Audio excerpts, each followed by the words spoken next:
Agama keempat, ibadah dan disiplin dan penuh harapan kepada Allah Subhanahu wa Ta'ala.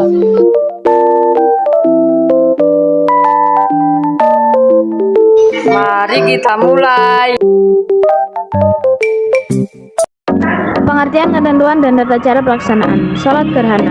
Salat gerhana dalam fikih Islam dikenal dengan istilah kusufain, yang berarti salat dua gerhana atau salat yang dilakukan pada saat terjadi gerhana matahari maupun bulan. Salat gerhana dilakukan sebanyak 2 rakaat dengan 4 kali rukuk. Berikut ini tata cara pelaksanaan salat gerhana. 1. Niat. Pada dasarnya niat wajib dilakukan di dalam hati bersamaan dengan takbiratul ihram. 2. Takbiratul ihram, yakni membaca takbir sambil mengangkat tangan. 3. Membaca surat Al-Fatihah. Membaca Al-Fatihah dilanjutkan dengan bacaan ayat atau surat Al-Quran. Bacaan Al-Fatihah dan ayat atau surat Al-Quran itu dibaca dengan nyaring. 5. Berdiri dari rukuk, dilanjutkan membaca surat Al-Fatihah. Dianjurkan dilanjutkan membaca ayat atau surat dalam Al-Quran. 6. Rukuk kedua. 7. I'tidal. 8. Sujud 2 kali. 9. Berdiri untuk rakaat dengan tata cara yang sama pada rakaat pertama, diakhiri dengan salam. Ibadah dengan disiplin dan penuh harapan. Siswa yang budiman, tahukah kalian bahwa dalam rukun ibadah ada yang disebut tertib? Rukun adalah suatu yang harus dipenuhi untuk sahnya suatu ibadah. Sedangkan tertib maksudnya ibadah harus dilakukan secara urut sesuai dengan ketentuan.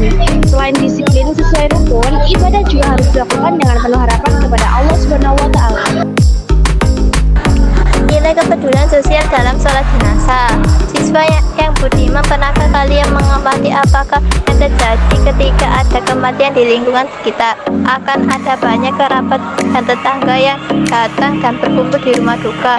Kegiatan itu dalam fikih Islam disebut dengan istilah takziah. Takziah adalah kunjungan ataupun ucapan untuk menyatakan turut berduka cita. Tujuan untuk menghibur hati orang yang mendapatkan musibah. Nilai-nilai kepedulian dalam kegiatan sholat jenazah dan takziah perlu dikembangkan dalam kehidupan sehari-hari.